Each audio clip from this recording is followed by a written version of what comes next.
Now I'd like to introduce our speaker for today, Tim Christian from iLearnERP. Thank you very much, Michael. Welcome, everyone. It's good to be with you during SIG Experience Week. And as we sit back and relax today for just a few minutes together, I would invite you to join me in a journey into how we might be able to impact the user experience through the use of User Productivity Kit, that is UPK. Specifically, my example during our session today will be from JD Edwards Enterprise One. I will mention other applications that it's possible to capture as well using the UPK tool. But one thing that I committed to before I presented this session was to keep it at a user. I just wanted everyone to know we're having a few audio issues right now, but we're working on it, and we'll be right with you shortly. If there's any questions, don't hesitate to drop them in the chat box. Thank you. Thank you for the suggestion, Christina. We'll try an alternative here. Are you able to hear me now? Loud and clear, Tim. Thank you. Hey, you're very welcome. Appreciate the suggestion, Christina. As I was saying just a moment ago, we'll keep this on a high level, try to minimize the references even to the technical obstacles that you might face, and just try to confine the technical aspects to short lists that you might want to refer to at a later time or inquire about, and focus today on maximizing the user experience. In this case, the tool that we are focusing on is UPK. UPK to deliver not only electronic performance support on an ongoing basis, but also as an instrumental tool, and only one of the tools that we use to support a blended training delivery model. And I'll mention a bit more about that in just a minute. We'll also be looking at in-application support, that is the link between the application, in this case JD Edwards, and UPK.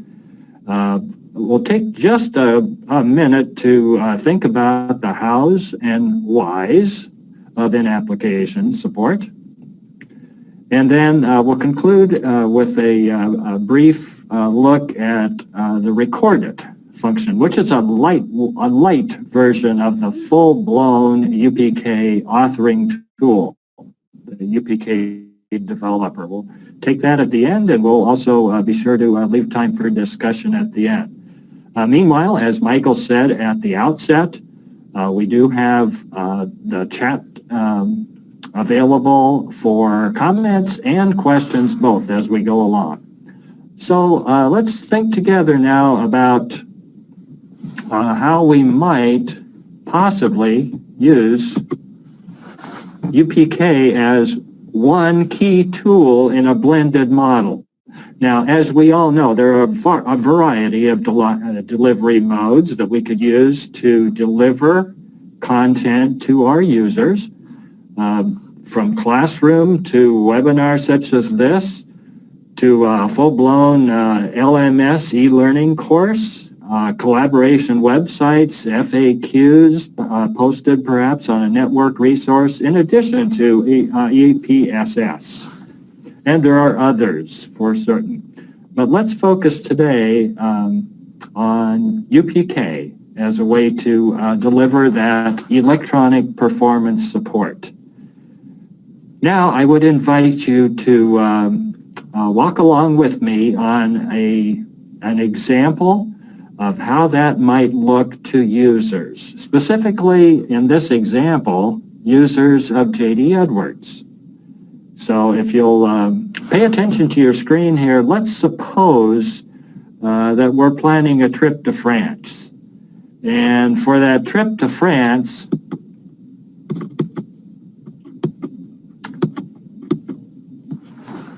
we access JD Edwards, and we begin right here.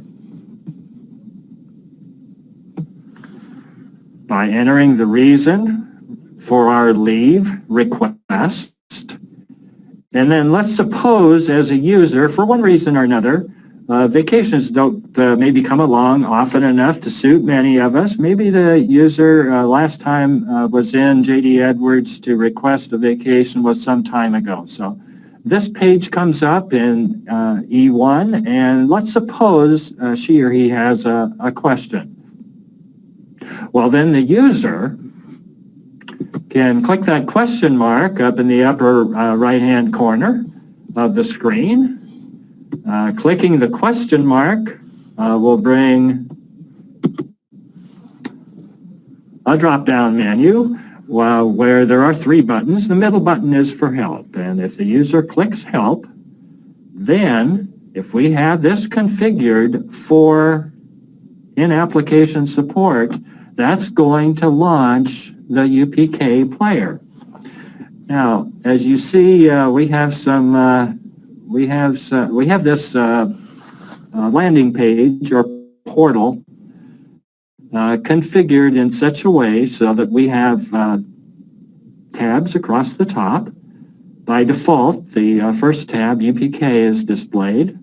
There's also an Oracle tab, there's a Weather tab, and there's a Resource tab, clear over in the upper right. We'll take a moment to look at all of those, but I'd like to have you focus, if you would, on this portion of the screen, right over here. By default, there's a checkbox in front of applicable. That means the relevant content is displayed to the user.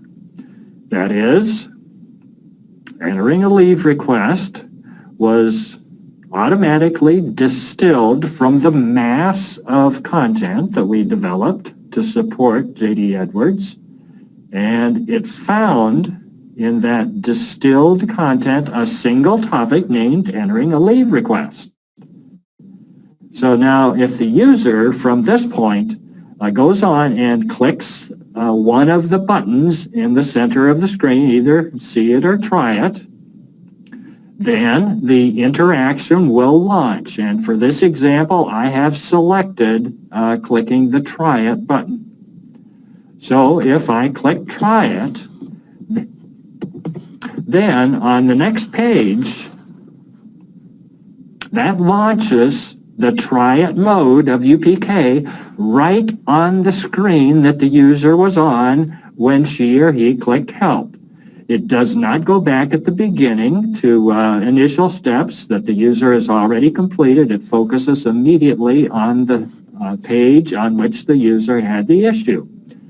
And you could see the bubble text and the action area are pointed out here. The user has the option here to either continue the rest of the way through the topic from this point, or you could see in the bubble that's displaying, you can see an Actions menu, this right in here. Well, if the user clicks that Actions link, then there's a drop-down menu, and I know that's pretty small, so let me blow that up just a little bit. There are various links in that drop-down menu. Here is an enlarged look from previous step to closed topic, and we'll look at some of the specific options that the user has here for obtaining additional support in submitting that leave request. For example, the third bullet refers to displaying the concept. That is, if the user wants a quick look at what generally this topic is about, clicking Display Concept is going to display the concept web page. That is the lead-in introductory material for this topic. Well, let's illustrate another one of the options menu selections. Let's suppose that the user clicked Preferences. The Preferences window would launch on top of the UPK player and would give the user the option to change any of the preferences that we are allowing our users to change. And for this example, I place no restrictions on the user changing preferences. An additional link in the Actions menu in that bubble was to click Share. And this is really a powerful tool for our users. You can see the three options. The middle option, start at the beginning of this topic, is the default. And this is akin to a YouTube video, where we would go click the share button for YouTube and go in and copy a URL that we could send, post to our Facebook page, or send by other means, social media.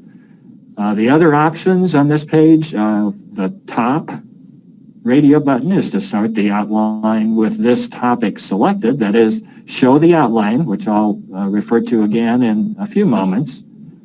And then the third bullet is to start this topic at this location. So if the user wants to share this with someone else, they could either start right here on this step, start at the beginning of this topic, or start with the outline with this topic, this entire topic, selected.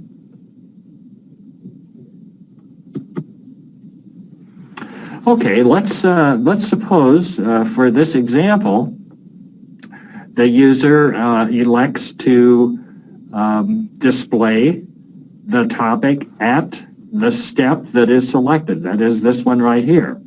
Well then, back in the outline, that applicable checkbox that I referred to a few moments ago is still checked. Well, what if the user clears that checkbox? That is, clicks on that check mark to clear the checkbox. Well, that gives additional option. That shows the entire outline, not only entering a leave request, but also all of the other content that has been developed to support Enterprise One. The topic that has relevance to the help request is selected in the outline, just to help the user keep his or her place. But you can see it right down here in the outline. And if the user clears the applicable checkbox and then goes over here and clicks Try It, look what happens. The topic launches at the beginning. So the user always has a way either to start at the step they were on when they clicked Help, or if he or she chooses, to launch the topic at the very beginning. Now, if we go back to the UPK player and look at the outline, which is now expanded, in the next example that I have here, I'm showing a launching of the Try It mode with the applicable checkbox checked. So we've got the checkbox back where it was as a default, and now launching the Try It button, there's a down arrow pointing downward on that same button. When the user clicks there, then that reveals a drop-down menu where it gives the option to launch the topic at the beginning from this location. So whether or not the user clears the applicable checkbox or displays the entire outline with the selected topic highlighted, the user always has the option to go back and start the topic at the beginning. Okay, let's look a little bit closer at the configuration that we have done here on the portal page. In this instance, I have highlighted the default, the UPK tab, and then the other tabs that you saw earlier across the top. Oracle Help is the next one. The Oracle Help that shows here is just generic Oracle help that is available online. Sometimes access to generic Oracle help is desirable early in the project life cycle. You'll have subject matter experts and others, system analysts, business analysts, developers who will want continued access to the generic Oracle help. And it's possible to configure the landing page so that it includes a tab for generic Oracle help. Also, you could have a direct link to PeopleBooks if you desired. The weather was just an illustration to show that it's possible to add additional links here. We're thinking of trying to perhaps create a portal page which proves to be useful to users. So whether or not the user needs specific help for the application, it might be helpful for the user to be able to easily access the landing page, where we could also configure a generic for resources and then add additional links to the resources tab. Right now I've got it blanked just to get your creative juices going. If you wanted to add, for example, a link to the company intranet homepage here, perhaps links to additional network resources that are necessary in order to support using JD Edwards, it's definitely possible. Okay, back to our original view here. When the user finishes with all that's needed in the UPK content, then the next step would be to just either close the pop-up UPK window or press Escape on the keyboard, and that would bring the user right back into JD Edwards. So with that, let me talk just for a few minutes about how we get there. I've referred to UPK content quite a bit here. If you're thinking of, well, how do I get started here? Well, you start out either with the UPK developer in recording mode, or you have the additional option to use Record It. Record It has been around now for about 2 years, just a little bit over 2 years as an option with UPK. And very recently, Oracle added the option with Record It to allow users to install Record It without having it count against the UPK developer license count. So an unlimited number of business analysts, subject matter experts, people that you know and trust with knowledge of the application that you're trying to record can use Record It. And you could see the 3 bullets here. After you have the UPK installed on your network, then you could use this URL, the blue letters here. There'll be a substitute instead of server name. It'll be the actual server name. And then you could see the path to the executable that the user would use to install Record It. And then admin rights are necessary to run that, but it only takes about 10 or 15 seconds to install. It's a very quick install. Tim, we have a question from Jim Demas. He asks, how do you configure what happens when you click the E1 help button? Oh, hey, very timely question. I was just going to jump back to that. Thank you for the question, Jim, and I'll pause the screen sharing here and just go back just a couple of steps here and give you an idea how that might be configured.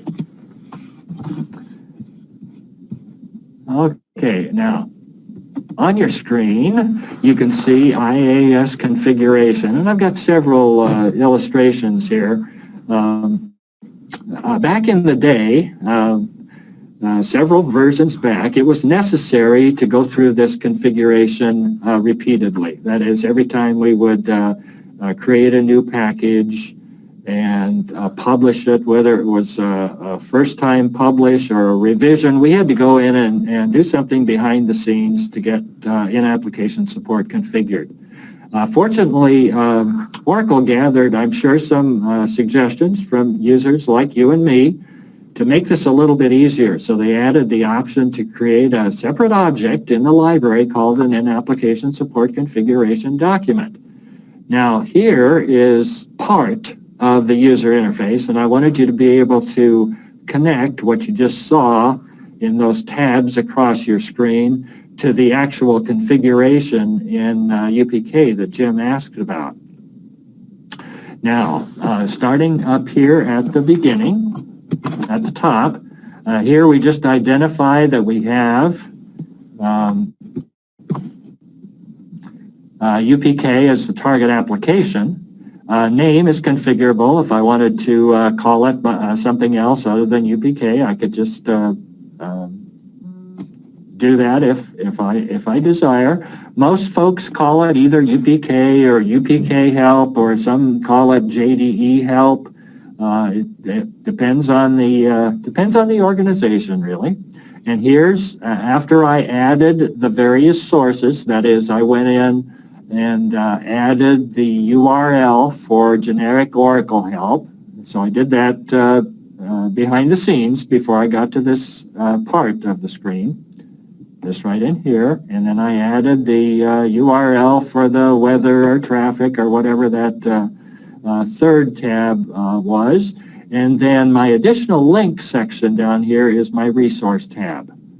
And this is where I added list out the URLs that I want to appear in that resources tab that was clear up in the upper right-hand corner of the landing page. So once I get that all configured, then I have the option to save that. And when I get ready to publish the UPK, all I have to do is go in and the very first time select this IAS config document. And then this is the real payoff, every revision, every update, whether major or just to go in and fix a tiny typo in one of the web pages or one of the topics or some of the bubble text, all of that is kept retained in the memory of the UPK publishing wizard, including the connection, that is the link to this IAS configuration document. So all you need to do is, after you've made your update, is to click Publish, and all of the IAS configuration just falls right into line, and it really makes it easy. Do we have any additional comments or questions, Michael? Not at this time, Tim. Oh, wait, no, one from Jim. He said this looks like the UPK configuration. How do you configure E1 to launch UPK when you click the E1 help button? Oh, hey, that was the other side of the coin, and I appreciate that question as well. That is a matter of, and that's in our How section right down here, so I'll just get that list in front of us. We can do it in 5 easy steps. And the first one we'll assume is already completed. Let's suppose that we've already recorded, had reviewed, revised, and updated all of our content for JD Edwards, and it's ready to go. Well, I use that word aggregate just to underscore the need at some point to pull that content all together so we could publish a single UPK player package. Now, that's not to say that during somewhere along the line for training, for individual classes, for other purposes, we might want to publish only segments of the content. But in order to get in-application support set up, you want to at some point aggregate the content and publish everything all together in a single UPK player package. The second one takes probably about 3 or 4 minutes to complete. It's just a matter of going into the JD Edwards Media Object Queue and updating some of the URLs. They are presently populated, usually by default, to send users, instead of that nifty landing page that we looked at to send users to generic Oracle help. And we just go in and change those URLs to the URL that points to our UPK content. Third step is to design the landing page. And as I referred to earlier, I left, for one thing, I left the resources tab blank, just so that you would be thinking about possible links that you might want to add to a resources tab. And then individual tabs across the top, such as the Oracle generic help, weather, traffic conditions, whatever else you want to use to as a magnet to your user. Think about that as you think about how you might design that in-application support landing page. I'll let you think about that creatively for just a few seconds. And then the next step is to create the IAS config document that we looked at earlier, and then do the actual publish. And the actual publish here, since that's the aggregated content, that will take a few minutes, at least the first time, before you could have the advantage to leverage incremental publishing feature in UPK. But you could probably have a few minutes to walk to get coffee or something while that's publishing to a web server. And I left two options in number 5. Some folks publish the content, of course, directly to the Knowledge Center, and some use a web server that they have created. Either one will work. It just definitely has to be posted to a web server. So there are the down and dirty, quick, easy steps about how to configure in-application support. And Jim, if you have a follow-up question or comment on that, please feel free. Do we have any other feedback from the audience, Michael? Not at this time, Tim. All right. We'll in here again in just a few minutes. There's a few other items that I would like to ask you to think about as you weigh the user experience and trying to maximize the user's contact not only with the application but also with JD Edwards. In-application support has lots of advantages. I've listed on this slide 4 of the key ones. One is accessibility.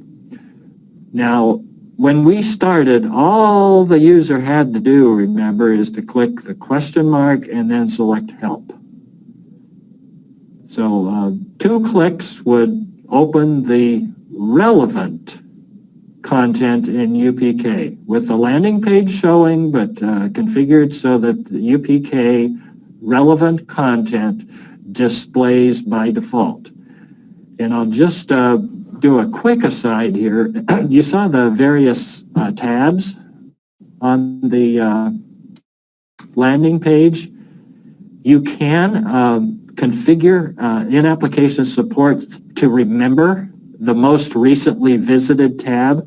So if you have a tab on your landing page, for example, that's filled with, maybe it's a web page that's just filled with links for some type of reference, let's say, that's needed in order to support Enterprise One.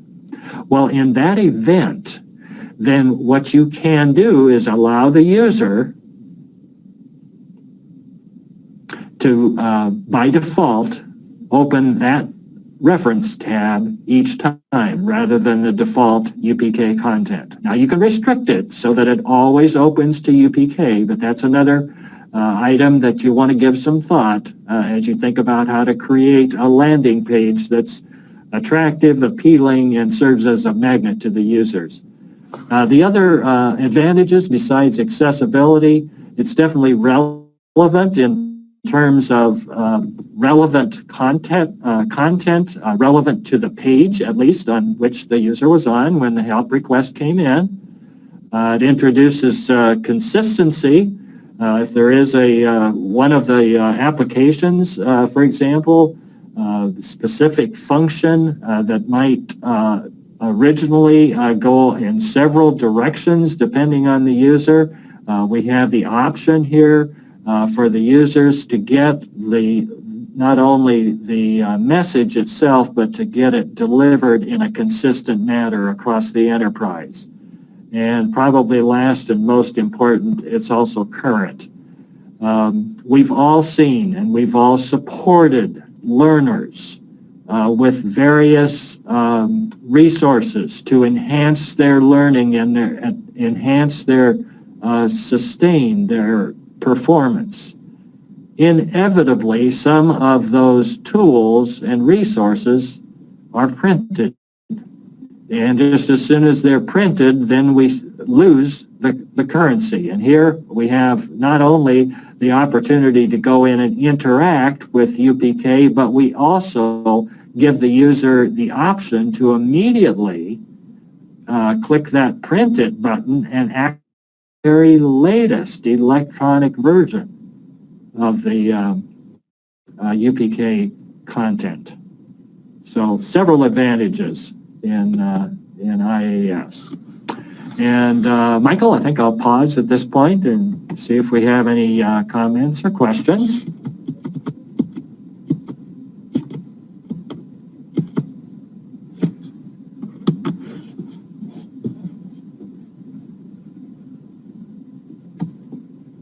If not, I wanted to make this a little bit more general. I know we've focused, and just mainly because SIG Experience Week is focused either on PeopleSoft or JD Edwards. But you're thinking, well, you know, this might be excellent link and enhancement for our users to be able to access UPK directly from JD Edwards. Well, are these opportunities limited to JD Edwards? No. According to Oracle, there are other, what Oracle refers to as target applications. JD Edwards and Fusion, Oracle, PeopleSoft I referred to, SAP. There are other target applications. And I'll explain in a few moments what I mean by target applications.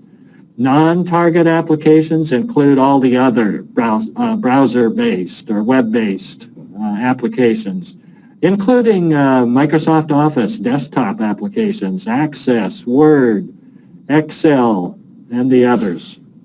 Now, let's zero in on target applications.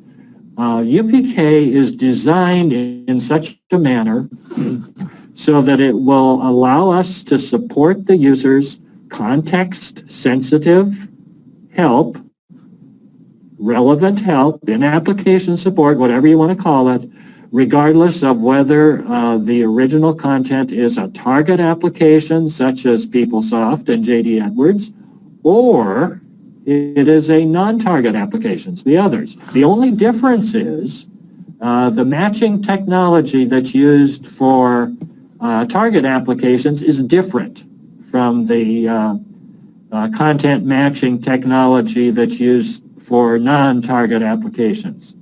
Now, long story short, one of the two is not exactly identical, not even at the very basic level, but one of the two is a little bit more similar to the search engines that we all use online, and one is what I refer to as more an Oracle-specific design.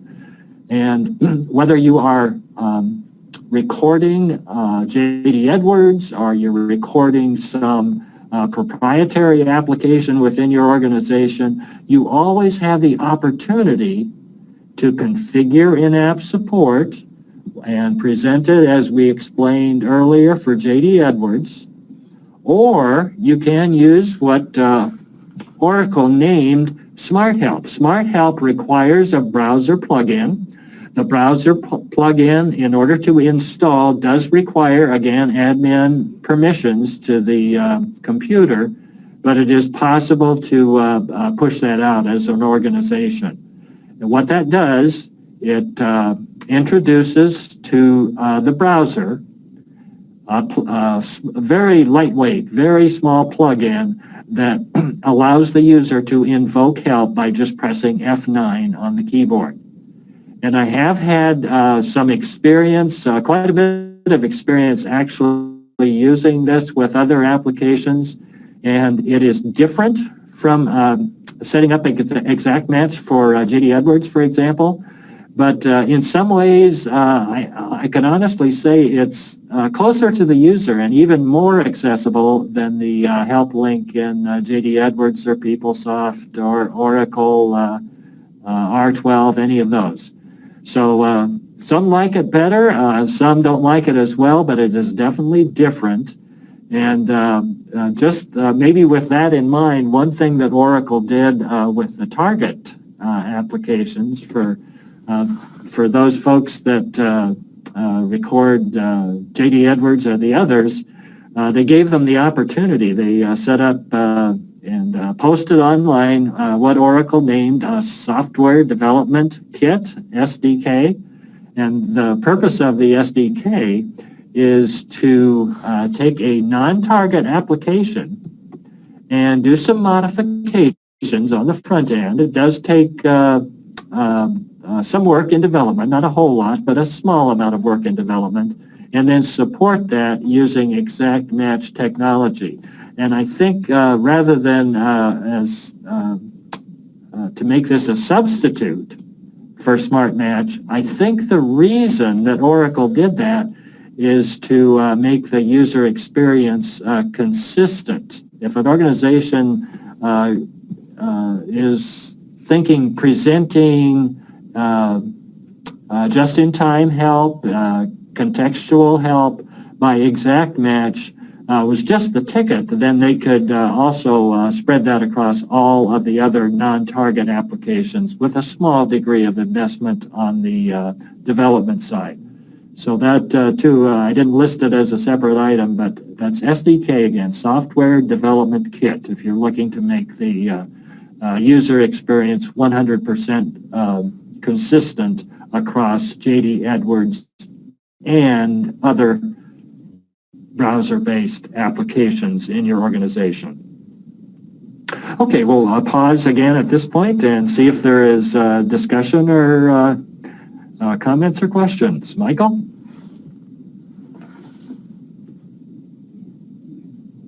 No questions at this time, Tim. All right, thank you very much. And I'll just wrap it up here then and say thank you for your attention today. I really appreciate the opportunity to think through this with you. I know there are opportunities definitely for you to exercise your creativity. And as you are doing that, just keep in mind that we have lots of opportunities, if we're thinking of presenting in application support, to make that truly a magnet for our users. So it's not only accessible, but it's also presents a landing page where there are a multitude of resources that can be used to enhance performance within our organization, which is truly our end goal. Again, thank you so much for your attendance and participation during this session of SIG Experience Week. I wish you well, and I'm sure we'll meet on down the road, perhaps at some of the other sessions this week. Have included, I think on Thursday's session, one of the Thursday sessions, rather, is a panel discussion on UPK. If you would like some additional perspective on some UPK issues other than the in-application support user experience, please check that out on your agenda. Again, thank you so much for participating. Yes, Tim, that session, the UPK SIG session is on Thursday at 2 p.m., UPK Hot Topics, just so you know. I just wanted to ask if there were any other questions before we end this session. All right, well, thank you, Tim, for this great session. We appreciate you sharing this information, and thanks to all of our attendees. We do ask My that all pleasure. Thank you, Michael. Yes, it's no problem. We ask that all attendees fill out a session survey, and you can find it at questdirect.org/SIG Experience Week /SXW, that is, under the JD Edwards Day tab. Thanks again, everyone.